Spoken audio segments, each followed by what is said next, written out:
अस्सलाम वालेकुम नाज़रीन, कैसे हैं आप लोग। उम्मीद करता हूँ कि आप लोग खैरियत से होंगे। तंजीज़ यूट्यूब चैनल पर आप लोगों को खुशामदीद करता हूँ।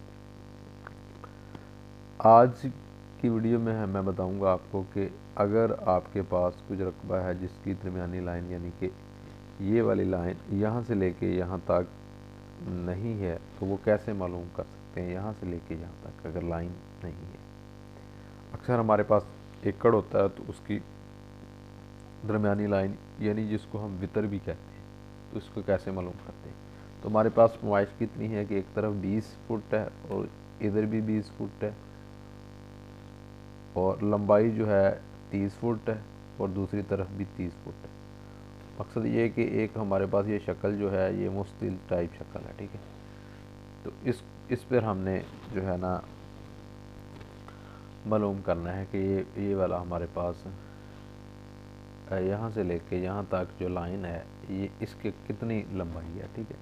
तो इसको मालूम करने के लिए करना आपने क्या है,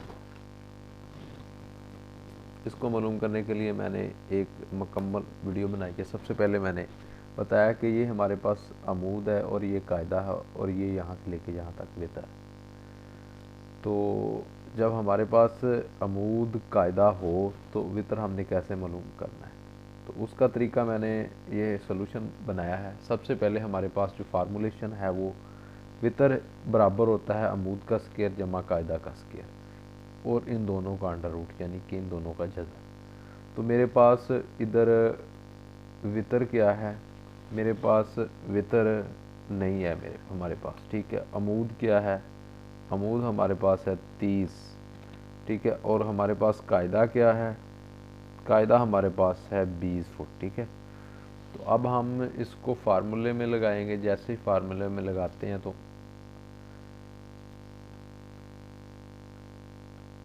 ठीक है,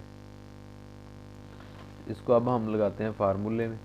फार्मूले में हम अमूद की वैल्यू 30 थी, यहाँ पे 30 लिख देते हैं, 30 का स्केयर, और हमारे पास कायदा की वैल्यू थी 20 का स्केयर।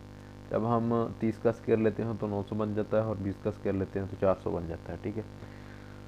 तो जब इन दोनों को हम जमा करते हैं हमारे पास 1300 बन जाता है। 1300 का जब हम जज़र लेते हैं तो हमारे पास 36 बन जाता है। 36 अशारिया समथिंग था तो मैंने 36 ही लिख दिया। तो ये हमारे पास जो है वितर की वैल्यू आ जाएगी। तो इसमें मैंने आप लोगों के साथ ये चीज़ शेयर की है। और बाकी अक्सर जो है आप कहीं पे जाएँ ना तो आपको अक्सर मरबे का ये वाला शेप हो मतलब कि अगर आपके पास मरबा है तो उसकी वो दरमियानी जो है लाइन आपसे पूछ सकते हैं। तो अगर इस तरह का आपके पास आ जाए तो आपको निकालना आपके लिए आसान है। ये मैंने आपको निकाल के दिखा दिया है। तो अगर आपको इस वीडियो की समझ आई है तो वेल एंड गुड। अगर इसमें कोई डाउट है तो आप मुझे कमेंट बॉक्स में पूछ सकते हैं, मैं इंशाल्लाह इसका ज़रूर रिप्लाई करूँगा। ओके, अल्लाह हाफ़िज़। अपनी दुआ में बहुत सारा याद रखिएगा। ओके, अल्लाह हाफ़िज़।